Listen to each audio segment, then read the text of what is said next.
कृपया करके चैनल को सब्सक्राइब कीजिए।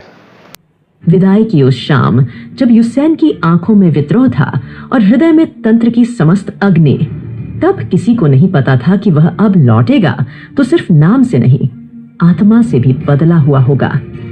ऋषि वात्स्यायन की गुफा आश्रम ब्रह्म बेला का समय। मंत्रों की ध्वनि मंद होती जा रही है। वातावरण में भारीपन है। दीपक टिमटिमा रहे हैं। हवाओं में जैसे कोई चेतावनी है। यूसेन प्रातः ध्यान से उठ चुका है। उसके माथे पर अब स्थिरता है, आंखों में तेज और चेतना की स्पष्ट झलक। ऋषि वात्स्यायन उसके सामने बैठे हैं, गंभीर, शांत, लेकिन जैसे कुछ छुपा रहे हों। ऋषि वात्स्यायन धीरे गहरी आवाज में यूसेन से कहते हैं, यूसेन, मैंने तुम्हें बहुत कुछ सिखाया। मंत्र, ध्यान, नाड़ी, स्मृति प्रवेश, प्राण संवाद, और अब तुम स्वयं को जानने लगे हो। पर अब जो सीख बाकी है वो मेरे अधिकार से बाहर है। यूसेन ऋषि वात्स्यायन से चौंकते हुए उनसे पूछता है, आपके अधिकार से बाहर? इसका मतलब क्या है गुरुदेव? और आपने तो मुझे काल की आंखों में झांकना सिखाया, फिर ऐसा क्या है जो आप नहीं सिखा सकते? यूसेन की बात सुनकर ऋषि वात्स्यायन धीरे दीवार की ओर देखकर कहते हैं, मैं जो नहीं सिखा वो है तंत्र विद्या, तंत्र साधना, वह विज्ञान जो विध्वंस और सृजन दोनों का स्रोत है।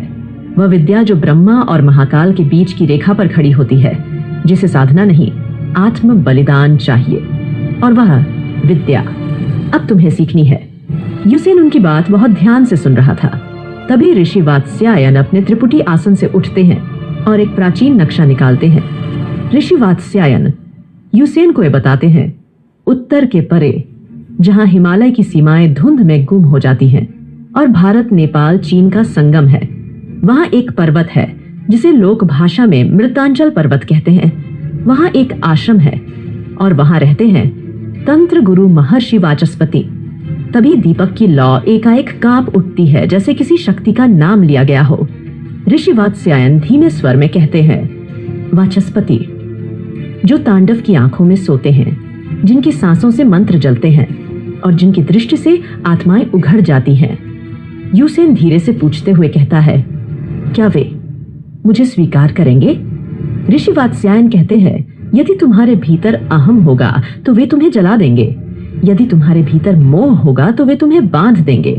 पर यदि तुम पूर्ण शून्य बनकर पहुंचोगे तो तुम्हारे तंत्र का द्वार खोलकर देंगे। और अब तुम्हें उनके पास जाना होगा, क्योंकि जिस युद्ध को तुम्हें जीतना है उसके लिए सिर्फ मेरी सिखाई विद्या पर्याप्त नहीं।